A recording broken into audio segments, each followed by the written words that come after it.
자, 스포츠 사회학 2016년도 문제를 한번 같이 이야기하면서 풀어보도록 하겠습니다. 자, 1번 문제를 보시겠습니다. 항상 여러분들 이거 기억하셔야 돼요. 질문 상태가 옳은 것은 하고 묻는 것보다는 옳지 않은 것은, 거리가 먼 것은, 이것을 약간 긍정적으로 물어보는 것보다는 부정적으로 질문하는 게 훨씬 많습니다.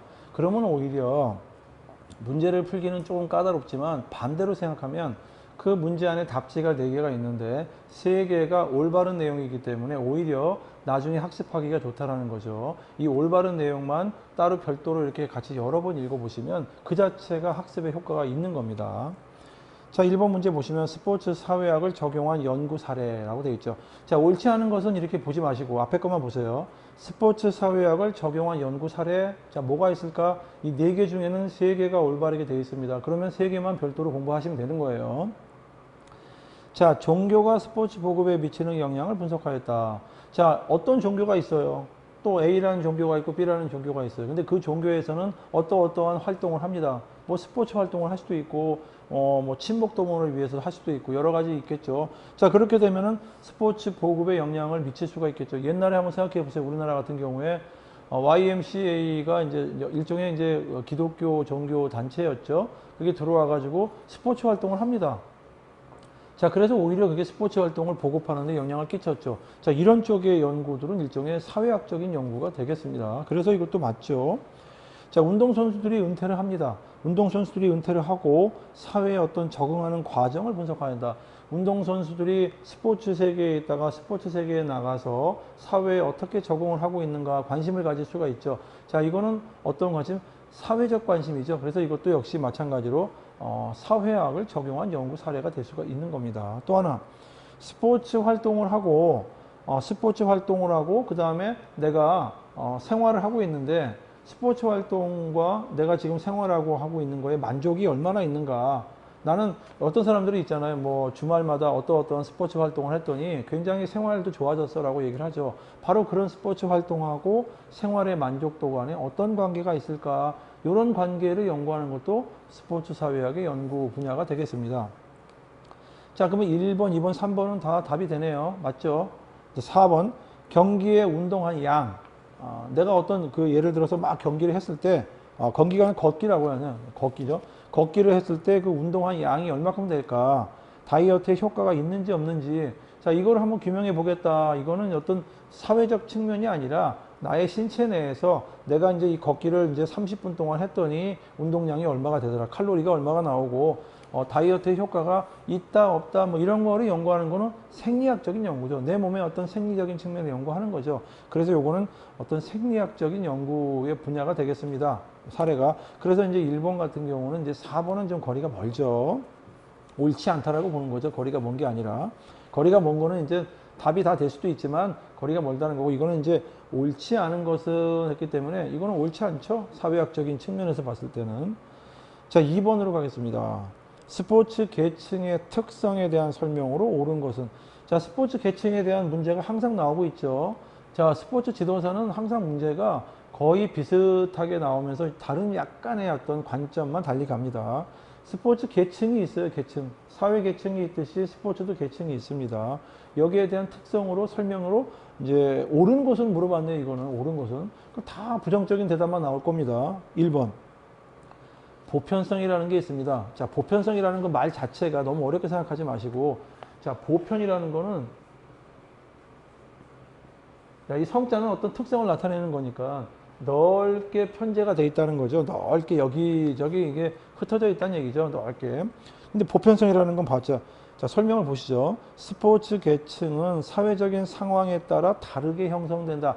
다른 게 아니라 보편적이라는 얘기는 여기도 비슷하고 저기도 비슷하게 보편성을 가지고 있다는 얘기예요. 그래서 이거는 설명이 잘못됐죠. 자, 2번 고래성이라고 되어 있죠. 자, 고래라는 건 이제 고래. 이 한자어인데요. 옛 고자예요. 오래됨으로써 이제 올래자죠. 예전부터 쭉 이렇게 온 특성을 가지고 있다는 얘기죠. 스포츠 계층은 역사 발전 과정을 거치면서 변천해 왔다. 오래전부터 이렇게 해서 왔다라는 거죠. 자, 이게 쉽게 얘기해서 여기는 스포츠 계층의 특성에 대한 거지만 어떻게 보면 우리나라 말에 이 한자어를 갖다가 정확히 이해하고 있느냐라고 물어보는 거 비슷한 겁니다. 자, 3번 경쟁성이죠. 스포츠 계층은 사회 계층을 반영한다. 자, 사회 계층도 경쟁을 통해서 사회가 발전하듯이 스포츠 계층도 마찬가지로 경쟁성을 가지고 있다. 다양성, 스포츠 계층은 모든 국가와 사회의 존재를 하고 있죠. 어느 나라에 가도 스포츠 계층은 있고 이쪽 나라에 가도 스포츠 계층은 있습니다. 그래서 이거는 다양성도 가지고 있다라고 말씀드릴 수가 있겠습니다. 답은 예를 들어 지금 그런데 이제 이건 좀 다양성이라는 거는 모든 국가에 다 존재한다라고 보긴 좀 어렵네요. 보면은 모든 국가가 다 똑같이 다양성을 갖고 있지 않아요. 회계성을 갖고 있는 나라도 있겠네요. 지금 생각해 보니까 예를 들어서 이제 어떤 사회주의 국가 같은 경우에는 스포츠 계층이 이렇게 다양성 있게 가지고 있지는 않다라고 볼 수도 있겠네요. 근데 이거 4번 같은 경우에는 사실은 물론 이제 관점에 따라서 이것도 좀 옳은 대답 아니냐라고 볼 수도 있어요. 그런데 어찌됐건 간에 약간 거리는 좀 먼 것 같아요. 거리는 좀 멀고, 그 다음에, 사회주의 국가라든가 또, 종교가 좀 심한 국가들이 있는 것 같아요. 우리가 지금 생각해 보면. 종교의 어떤 그 특성이 강하게 나타나는 나라들은 다양성을 가지고 다 똑같이 가지고 있다라고 보긴 좀 어려울 것 같습니다. 예를 들어서. 그래서 이제 옳지 않은 것은 옳은 것은 이렇게 찾을 때 옳은 것만을 찾으라고 했기 때문에 가장 옳은 것은 이제 2번 고래성이 답이 좀 되겠습니다. 3번으로 가겠습니다. 자, 거트만이라는 사람이 나오는데 이 거트만의 어떤 근대 스포츠 특성에 관한 설명으로 옳지 않은 것은, 자, 여기서 중요한 게 이제 근대 스포츠라는 말을 썼습니다. 자, 여기 앞에 근대라는 말이 들어갔어요. 그러면은 그 밑에 그 바로 전에는 전근대 상황으로 좀 보시면 되겠습니다. 그러면 이제 일반적인 스포츠의 특성에 대해서 물어보는 문제도 있는데, 지금 여기는 거트만이라는 사람이 워낙 유명한 사람입니다. 이쪽에 연구한 사람인데 근대 스포츠를 물어봤기 때문에 이 근대 스포츠 이전의 상황과 요 이후의 상황을 좀 구별해 달라 이런 얘기예요. 자, 옳지 않은 것은 했기 때문에 나머지가 다 옳은 거겠죠. 자, 수량화 뭐죠? 시간, 거리, 점수준, 측정 가능한 숫자로 표현한다. 자, 이것도 어떻게 보면은 그럴 것 같아요. 자, 합리화, 자산이라든가 지위, 계층에 관계없이 동일한 종목에 참여한다. 자, 이제 가만히 보시면은 이 답은 지금 현재는 옳지 않은 것을 물어봤기 때문에 여기 이제 보시면은 요 근대를 기점으로 해서 굉장히 많은 변화가 일어납니다. 여기서 일어나는 변화들이 일어나는데, 기본적으로 이전에는 스포츠에 대해서 숫자로 막 기록을 많이 안 하던 시절이 있었어요. 예를 들어서 뭐 축구 선수 미드필더가 뭐 몇 분간을 뛰고, 뭐 야구 투수가 뭐 공을 얼마로 던지고 타율이 얼마, 이런 거에 대해서 관심이 좀 많이 없다가, 요 전까지만 해도 없다가 요때서부터는 이제 이 수량에 관심을 갖기 시작을 하죠. 그 다음에 또 하나는 뭐냐면 조금 더 어떻게 되냐, 그 포지션별로 굉장히 분화가 됩니다. 이 얘기는 뭐냐면 같은 투수가 있더라도 뭐 주전 투수가 있고 후보 투수가 있듯이 굉장히 전문화가 돼가고 있고, 또 하나는 규칙을 제정하고 경기를 조직적으로 운영하고 여러 가지 어떤 뭐가 되죠? 이런 거를 이제 관료화 된다라고 하는데, 이전에 보지 못했던 이런 현상들이 나타나고 있다라는 거죠. 그런데 이제 여기 보면 합리화라고 돼 있고, 자산이나 지위나 계층과 관계없이 동일한 종목에 참여한다라고 돼 있는데, 그러면 뭐 이전에는 동일한 종목에 참여하지 않았고 이후에는 동일한 종목에 참여했다, 이런 얘기는 아니죠. 그래서 이거는 좀 굉장히 옳지 않은 내용이 되겠습니다. 근데 이제 근대 스포츠를 되면서 이것 말고도 여러 가지 특성들이 나타나는데, 그전에는 수에 대한 관심이 좀 적었는데 굉장히 수에 대한 관심이 많아지고 있고, 굉장히 포지션별로도 전문성이 일어나고 있고, 점차 뭔가 조직적으로 스포츠가 운영이 되고 있구나. 이런 거는 이제 근대 이전과 이 근대 스포츠를 나누는 어떤 특성들이 되겠구나라고 생각을 하시면 되겠습니다. 답은 3번은 이제 나번이 옳지 않은 답이 되겠죠. 자, 4번으로 가겠습니다. 스포츠에서의 사회 계층에 관한 설명으로 옳지 않은 것은, 자, 사회 계층이 또 나왔죠. 스포츠와 관련해서 이제 사회 계층이 나왔습니다. 1번. 자, 옳지 않은 것을 물어봤기 때문에 옳은 것들이 많이 나오겠죠. 스포츠라는 사회 체계 내에서 스포츠라고 하는 어떤 사회 체계가 있는데, 여기에서 계층이 형성되는 것을 의미합니다. 자, 맞죠? 스포츠라고 하는 현상이 있을 때 그 내에서 계층이 형성되는 것을 이제 스포츠 내에서의 사회 계층이다라고 말할 수가 있고, 2번. 스포츠는 상이한 계층 간에 사회적인 상호작용을 가능하게 한다. 자, 상이한 계층이라는 거는 여러분들 이렇게 생각하시면 돼요.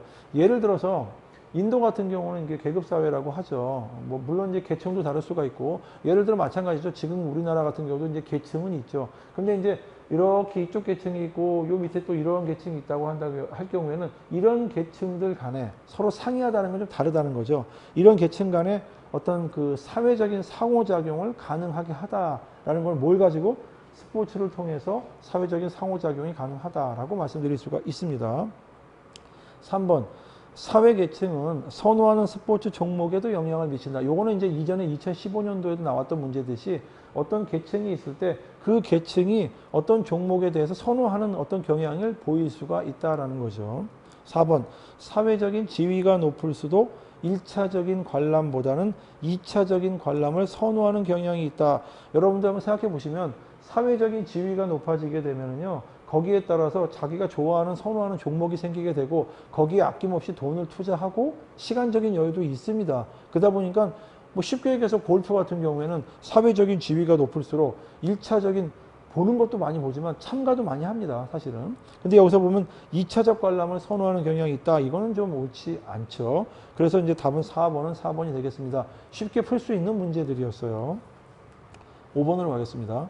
스포츠 일탈에 대해서 물어보고 있습니다. 스포츠 일탈에 관한 설명으로 옳지 않은 것은, 자, 스포츠 일탈, 여러분들 생각해 보세요. 일탈이라는 거는 우리 쉽게 얘기해서 이렇게 우리가 생각하는 어떤 범주가 있을 때 여기에서 이렇게 벗어나는 것들을 일탈이라고 얘기하죠. 이 범주 안에 들어가는 것들은 뭐 아시다시피 뭐 스포츠맨십이라든가 페어플레이라든가 뭐 이런 어떤 우리가 생각하는 범주가 있을 거예요. 여기서 벗어나는 거를 일탈이라고 얘기합니다. 자, 그럼 스포츠 일탈에 대한 설명이죠. 1번. 페어플레이 정신이 있죠. 페어플레이 정신하고 스포츠맨십에 위반되는 행동이다. 맞죠? 자, 이렇게 우리가 스포츠가 있습니다. 이 안에는 페어플레이 정신도 있고 스포츠맨십도 있어요. 여기에서 벗어나는 거죠. 위반하는 거를 스포츠 일탈이라고 얘기할 수 있습니다. 2번. 스포츠 참가자의 사회화에 부정적인 영향을 미칠 수 있다. 자, 스포츠를 참가를 하고 있어요. 여기서 지금 우리 어떤 사람들이 스포츠에 참가를 하고 있는데 일탈이라는 거는 뭐죠? 부정적인 영향을 미칠 수가 있죠. 이쪽으로 와, 이쪽으로 와. 부정행위 자체는 아무래도 부정적인 영향을 미칠 수가 있겠죠. 3번. 부정적인 일탈이라고 하는 것은 규범을 지향적이다. 자, 부정적 일탈은 부정적으로 일탈을 하는 거죠. 그다음에 긍정적인 일탈이 있는데 긍정적인 일탈은 반규범지향적이다라고 되어 있죠. 근데 사실 요거는 용어가 조금 어렵게 느껴지는데 사실은 이제 반대적인 측면이 강하죠. 자, 긍정적으로 일탈을 하는 경우도 있어요. 우리가 일탈은 일탈인데 예전 같은 경우 이런 경우도 있죠. 럭비가 생겨난 것도 어떻게 보면은 축구라고 하는 경기 규칙을 약간 일탈을 한 거죠. 일탈을 함으로써 새로운 종목이 또 발견되는 이런 일도 생길 수가 있어요. 자, 이렇기 때문에 긍정적인 일탈은 일종의 규범지향적으로 볼 수도 있다라는 거죠. 그거는 이제 극단적인 예를 들었기 때문에 그런데 요거는 내용이 좀 반대적인 측면에서 바라볼 필요가 있다라는 거죠. 4번. 시간, 장소, 사회적인 상황, 그 다음에 평가하는 사람에 따라서 다양하게 평가될 수도 있다. 자, 어떤 상황에서는, 자, 나라마다 틀릴 수가 있어요. 이 나라에서는 이만큼의 범주가 있는데 여기서 벗어나면 일탈인데 어떤 나라는 또 이쪽에 이만큼이 있어가지고 여기서 벗어날 때도 다를 수가 있죠. 어떤 나라는 일탈인데 어떤 나라는 일탈이 아닐 수가 있어요. 그래서 상황에 따라서 다양하게 평가도 될 수가 있다라고 말씀드릴 수가 있습니다. 자, 그래서 기본적으로 이제 5번 같은 경우는 이제 3번이 되겠죠.